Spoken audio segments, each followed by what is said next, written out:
नमस्कार, सुप्रभात, राम राम। आज हम गीता निर्माण से संबंधित एक कविता सुनाने जा रहे हैं। अगर आपको अच्छा लगे तो उसे शेयर कीजिएगा। मुनिवर व्यास ने 18 पुराण, 9 व्याकरण और 4 वेदों का मंथन करके रचना की महाभारत की। मुनिवर व्यास ने 18 पुराण, 9 व्याकरण और 4 वेदों का मंथन करके रचना की महाभारत की। फिर महाभारत रूपी समुद्र का मंथन करने से प्रकट हुई गीता, और गीता का मंथन करके भगवान श्री कृष्ण ने उसके अर्थ का सार अर्जुन के मन में डाल दिया। इस अर्जुन का मन मेरा भी है, तुम्हारा भी है, और सृष्टि में सभी का हो सकता है, यदि हम इसके भाव को अपने जीवन में धारण कर सकें। राजसूय यज्ञ का आयोजन किया पांडवों ने। महान ऐश्वर्य देखकर उनका दुर्योधन जल उठा।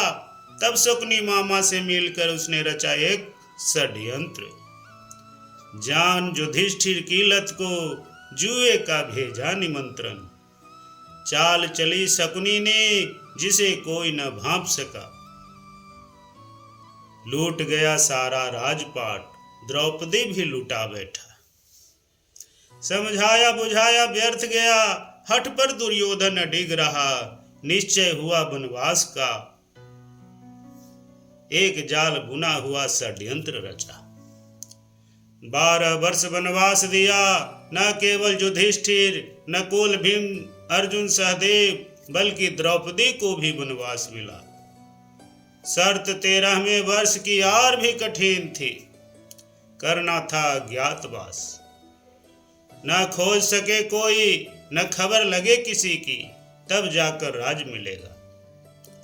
दुर्योधन ने स्वांग रचा। वह सोचा 13 वर्ष बाद कौन किसी परवाह करेगा।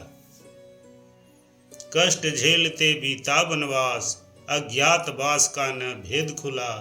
लौट नगर जब आए पांडव, दुर्योधन ने मुंह फेरा। न कोई कसम न वायदा मेरा, अब कौन सा राज पांडवों का। धर्म अधर्म की बात नहीं, जो जीता है वह मेरा है, मरते दम तक मेरा रहेगा। पूरे राज की बात तो दूर है, सुई भर राज भी नहीं मिलेगा। बात बड़ी कुछ ने समझाया, कुछ ने भड़काया, युद्ध का निर्णय हुआ। महाभारत का बिगुल बज उठा। रण का निमंत्रण देने दुर्योधन जब द्वारिका पहुंचा। श्री कृष्ण तब सो रहे थे, बैठ गया उनके सिरहाने। तभी अर्जुन भी आ पहुंचा। शालीनता थी मन में, हाथ जोड़ नतमस्तक चरणों में पड़ा रहा। श्री कृष्ण की लीला थी यह। आंख खुली देखा अर्जुन, दाएं मुड़े देखा दुर्योधन, आने का पूछा प्रयोजन। दुर्योधन बोला, मैं पहले, हम दोनों संबंधी आपके, दोनों से सम प्रेम भाव, मैं आया पहले, अधिकार मेरा पहला। सहायता चाहता हूं युद्ध में, इच्छा मेरी पूर्ण करो। श्री कृष्ण की लीला, कुछ सोचा, मीठे से बोल, मीठी सी हंसी। आंख खुली देखा अर्जुन, चाहे तुम पहले आए, दोनों को मिलेगी सहायता। पर पहला हक अर्जुन का। एक ओर नारायणी सेना, दूसरी ओर मैं स्वयं खड़ा। न युद्ध करूंगा न शस्त्र लूंगा, पहल अर्जुन तुम्हारी, जो चाहे मांग लो। हाथ जोड़ अर्जुन तब बोला, न सेना चाहिए मुझे, न शस्त्र पाने की इच्छा मेरी। मुझे मेरा नारायण मिले, मुझे आपका साथ मिले। मुंह मांगी मिली मुराद, अर्जुन की लौटी सांस। सेना पाने को लालायित था, पाकर सेना झूम उठा। भाग देखो दुर्योधन का, नारायण को छोड़ नारायण की सेना को पाया। आशीर्वाद भूल श्री भगवान का हस्तिनापुर मद में लौट गया। तब श्री कृष्ण अर्जुन से बोले, मैं युद्ध नहीं करूंगा, मैं शस्त्र नहीं लूंगा, फिर क्यों मुझको स्वीकार किया? विजय के लिए मुझसे क्या मिलेगा?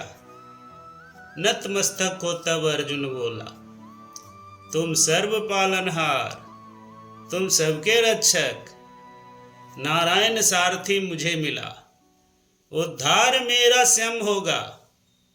नारायण की भी यही थी इच्छा, तभी अर्जुन का साथ दिया। महाभारत के धर्म युद्ध में गीता का उपदेश दिया।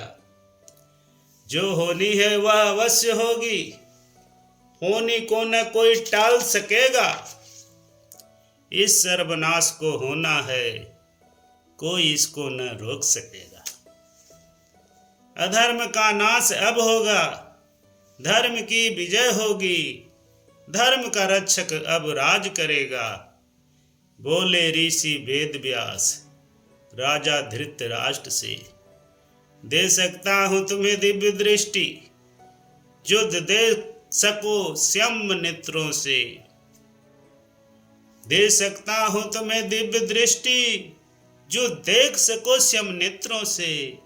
कुल का हत्या कांड देखना मेरे बस की बात नहीं।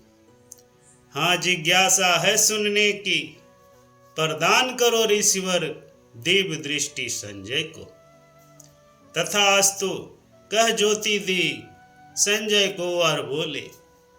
संजय युद्ध का वृतांत सुनाएंगे, सब कुछ ये देख सकेंगे, सब कुछ सुन समझ सकेंगे। सामने से पीछे से, दिन में रात में, गुप्त या प्रकट, क्रिया रूप में परिणत या मन में आई हर बात समझ सकेंगे, सुन सकेंगे। युद्ध स्थल में न होकर भी वहां विद्यमान रहेंगे।